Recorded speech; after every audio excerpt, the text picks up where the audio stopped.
Salam dostlar, YouTube kanalıma yine yeniden hoş geldiniz. Eğer mən tanımırsınızsa, mən Edən Qocayevam, Gürcüstanlıyam, 28 yaşım var, vəkiləm, doktorantam.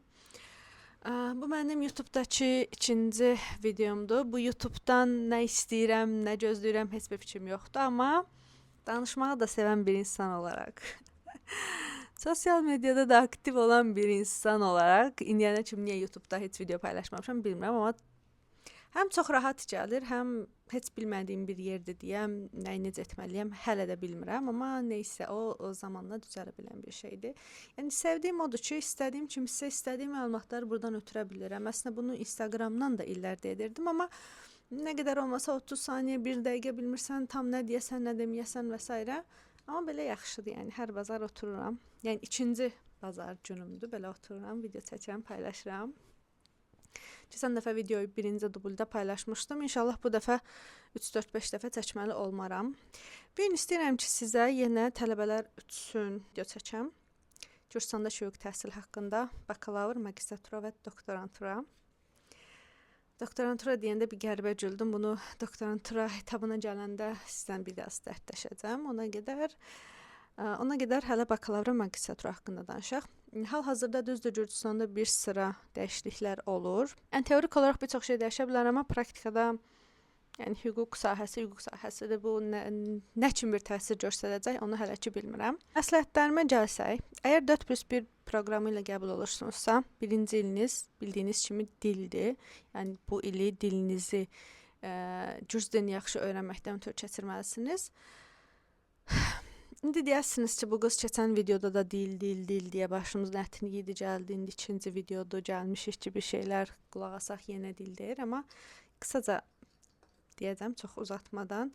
Birinci ilinizdə universitetin sizə verdiyi dərslər yetməyəcəkdir. Bu 100%-dir. Yəni orada sizə öyrədilən o qumuşmalar, qoçalar, lazımsız qrammatika, seriyalar, skrivlər və s. isə yetməyəcəkdir. Təbii ki, dərslərə gedin, oradakı müəllimlərinizə də qulaq asın, bir şeylər onlardan da öyrənin, amma əlavə olaraq kitab oxuya bilərsiniz, filmlərə baxa bilərsiniz, hətta əlavə müəllim yanından da gedə bilərsiniz ki, yəni bu il maksimum dərəcədə produktiv keçsin. İlk il istər-istəməz bir fərqli bir həyəcan olur insanda. Düzdür, mən 4+1 proqramı ilə qəbul olmamışam, birbaşa birinci kursdan başladım, amma oradakı tələbələrin bir-birinə bağlılığı biraz daha çoxdur, elə bil. Çünki birinci kurs nisbətən daha hasant olduğu üçün sadəcə dil öyrənirsiniz deyə, yəni bir-birinizlə vaxt keçirmək, nə bilim, yeni insanlarla tanış olmaq üçün daha çox vaxtınız olur. Ona görə də təbii ki, bu tərəfindən də istifadə edin. Bir çoxumuz üçün yeni şəhərdir, yeni insanlardır, yeni üzlərdir, yeni təcrübələrdir. Bu tərəfi çox yaxşıdır. Amma bununla birlikdə biraz da dil, gürcü dili, ingilis dili bunları da gəlişdirə bilərsiniz. Bu nə qədər qısa oldu bilmirəm, amma bu dillər haqqında. Bakalavrda hüquq dərsləri əsasən iki yerə bölünür. Məcburi fənlər və seçə biləcəyiniz fənlər. Məcburi fənlər zaten məcburidir, orada edə biləcək heç bir şeyiniz yoxdur. Seçə biləcəyiniz fənlər isə əsasən tələbələr burada nəyə görə seçir? Yəni hamı soruşur ki, hansı lektor daha hasant qiyməti yazır? Hansı lektor əzbər istəmir? Hansı imtahanlar daha hasantdır və s. deyə daha çox tələbələr təbii ki, buna fikir verir. Amma siz bununla birlikdə nəyə baxa bilərsiniz? Əgər gələcəkdə şirkət hüquqşünası olmaq istəyirsinizsə, müqavilələr, şirkətlərlə bağlı dərslər seçə bilərsiniz, korporativ dərslər seçə bilərsiniz. Əgər özünüz gələcəkdə prokuror, müstəntiq və yaxud sırf cinayət işlərinə baxan advokat kimi görürsünüzsə, o zaman sırf bu tərəfdən dərslər seçə bilərsiniz. Əgər gələcəkdə dövlət qurumlarında işləmək istəyirsinizsə, inzibati fənlər və s. Yəni indi təbii ki, bəzi şeylər siz də hasantlaşdırmaq istəyə bilərsiniz. Yaxşı lektor hansıdır, hansı daha yaxşı qiymət yazır və s. amma bunlara da məncə fikir verməlisiniz. Niyə sizə bu detalları buradan vermək istəyirəm? Təbii ki, universitetdə sizə bunu lektorlarınız da deyə bilər və yaxud kurs yoldaşlarınız deyə bilər, qrup yoldaşlarınız və s. amma bir kursdan o birisi kursa, bir semestrdən o birisi semestr həqiqətən o qədər sürətli keçir ki, vaxt. Biz prosesdə bunlara fikir verə bilmirik. Bilmirik, dərsə gedək, seminara gedək, qiymət alaq, imtahanlar bir-birinin üstündə gəlir Bəzi lektorlar, seminarlar yazılı formada edir, əzbər qəbul etmir və s. Bir çoxumuz üçün Tiflis yeni şəhərdir. Burada yaşamağa alışmaq, buranın sisteminə alışmaq, plus bir çoxu işləmək məcburiyyətində olur və hər şey o qədər sürətli gedir ki, biz bir çox şey əslində fikir verə bilmirik və türklər demişkən belə akışına buraxıyoruz. Yəni dərsi bağladım, bitdi, növbəti semestrdə lektor cəzm tapım və s. və 4 ilin sonunda da sözün əsl mənasında sudan çıxmış balığa dönürük ki, tam biz diplomu aldıq, amma indi nə edirik? 4 ilin sonunda belə bir şok keçirməməkdən ötəri yaxşı olar ki, prosesdə bir şeylərə daha yaxşı fikir verək. Bu qısaca bakalavr haqqında. Bu arada suallarınız olduğu zaman, yəni videoya qulaq asdığınız zaman, nəyisə əksik danışdımsa, əgər hər hansısa bir şey haqqında daha çox bilgi almaq istəyirsinizsə, videonun yorumlarına yaza bilərsiniz və yaxud Instagramdakı hər YouTube videonun, hər dediyim, amma ikinci videomdur bu. Qısa bir şeyini hazırlayıram. Reels formatında paylaşıram, onun altında da yaza bilərsiniz, fərqi yoxdur. Şəxsidən də yaza bilərsiniz, amma şəxsidən çox mesaj gəldiyi üçün çox vaxt orada arada qaynayır, geri dönüş edə bilmirəm.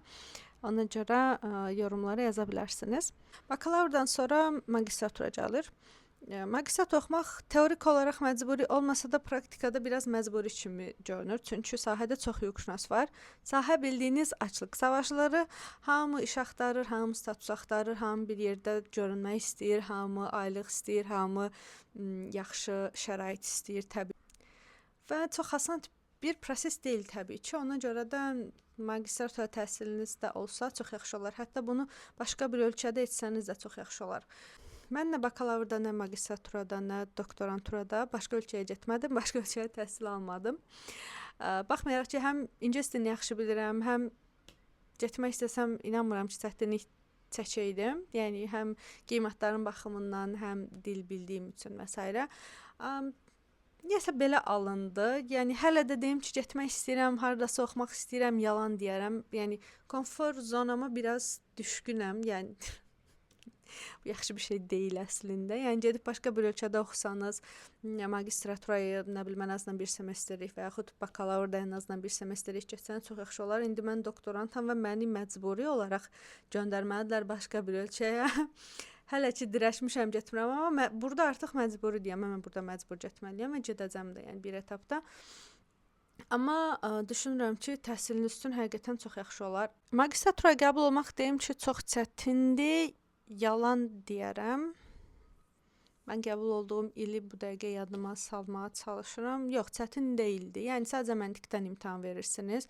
Ondan sonra da artıq bir neçə universitetə müraciət edə bilərsiniz. Qeydiyyatdan keçirsiniz, imtahana girirsiniz, sonra intervyular var və s. və ondan sonra artıq oxumağa başlayırsınız. Magistratura bakalavrdan fərqli olaraq burada artıq tam dəqiq bir yön seçə bilirsiniz. Nəyi nəzərdə tuturam? Bakalavrda siz inzibati, mülki, cinayət, beynəlxalq bütün hüquqları oxuyursunuz. Yəni az hamısından var, biz qarışıq sistemdir. Amma magistraturada artıq seçirsiniz dəqiq bir tərəf ki, mülki olsun, inzibati olsun, nə bilim cinayət olsun və s. 3 semestr normal olaraq yenə dərsləriniz olur. Amma burada artıq nəzərdə tutulur ki, siz işləyirsiniz, sizin bir aktiv həyatınız var və s. Dərslər daha çox axşam saatlarında olur və dərslərə getmək daha az məcburidir, nəinki bakalavrda. Yəni dediyim kimi burada nəzərə alırlar ki, siz artıq işləyirsiniz. Ondan sonra 4-cü semestrdə diplom işiniz olur. Bura qədər sağ-salamat gəldinizsə, diplom işinizi də artıq sağ-salamat komissiyadan keçirdinizsə, artıq bir diplomunuz yenə olur. Ondan sonra, əgər istəsəniz, bu da təbii ki məcbur deyil, doktorantura qəbul ola bilərsiniz. Ben de yaptım bir hata. Doktorantura 3 ildən 5 ilə qədərdir. Burada imtahan yoxdur. Bir dənə layihə düzəldirsiniz. Yəni ən azından universitetdən universitet dəyişir. Mən öz təcrübəmdəyim. Layihə də nədir? Dissertasiya nə üzrə ki yazarsınız. Bununla bağlı sərçəvi, struktura, şəsavəli dəskuna. Bunları Azərbaycan dilinə tərcümə etsəydim keşkə videoyu açmamışdan əvvəl. Amma indi artıq çox geç.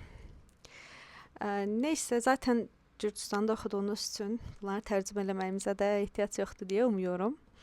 Və burada artıq siz təqdim edirsiniz. Mini diplom işi kimi bir şey düşünün ki, gələcəkdə mən doktorantı oxuduğum zaman bu sahədə bunu araşdıracağam, çıxacağım təxmini nəticələr bunlardır, araşdıracağım təxmini şeylər bunlardır. Ondan sonra komissiyada artıq bir intervyunuz olur. İntervyuda komissiyayı belə deyək, ikna etməlisiniz ki, siz yaxşı araşdırmacısınız, siz dili yaxşı bilirsiniz. Bu arada mən ingilis dilindən də imtahan verdim. Yenə deyirəm, hər universitetdə belədir bilmirəm. Biz həm dildə həm imtahan verdik, həm ingilis dilində yenə bir intervyudan keçdik.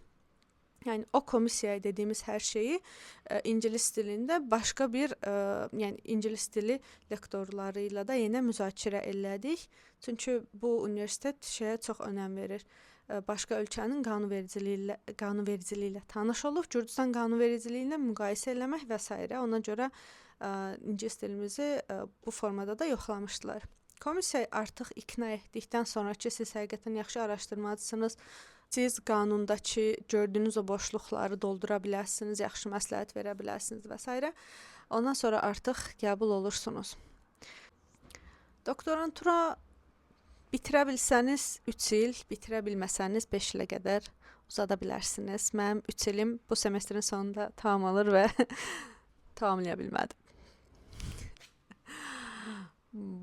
Doktorantura mənim üçün həqiqətən bir kültür şoku. Mən məktəbdən bəri uşaq olmuşam, bu tüşdən dediyi inek çocuklar, yəni bu ilk sırada oturan, hər şeyi əzbərləyən, işte hər dərsdən, hər fəndən ən yüksək bal falan. Amma doktorantura heç elə olmadı. Çünki böyüdükdən sonra artıq başa düşdüm ki, həyatda lektorların mənə yazdığı qiymətlərdən daha önəmli şeylər var. Bu önəmli şey dediyim də işdir. Yəni həm advokatlıq edib paralel doktorantura oxumaq həqiqətən Çin işgəncəsi. Yəni çox çətindir. Çünki doktorantura, magistratura və bakalavr kimi deyil ki, orada lektor sizə dərs versin, siz əzbərləyəsiniz, gedəsiniz, danışıb qiymət alsınız və yaxud imtahan verəsiniz. Hər şey siz araşdırmalısınız, məqalələr yazmalısınız, konferanslarda iştirak eləməlisiniz. Bunların hamısı beynəlxalq olmalıdır.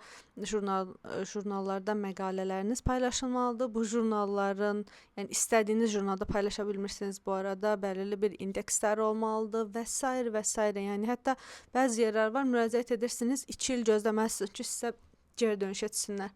Yəni bu mənfi də ola bilər, müsbət də ola bilər. Yəni bilmirəm, biraz çətindir. Ona görə də mən hələ ki sadəcə bir semestr artırmağı planlayıram, amma sadəcə planlayıram. Çox güman ki 4 ilin sonunda bitirmiş olacağam, elə görünür. Çünki zaten işdə də ortalama gündə 16-18 saat işləyirik.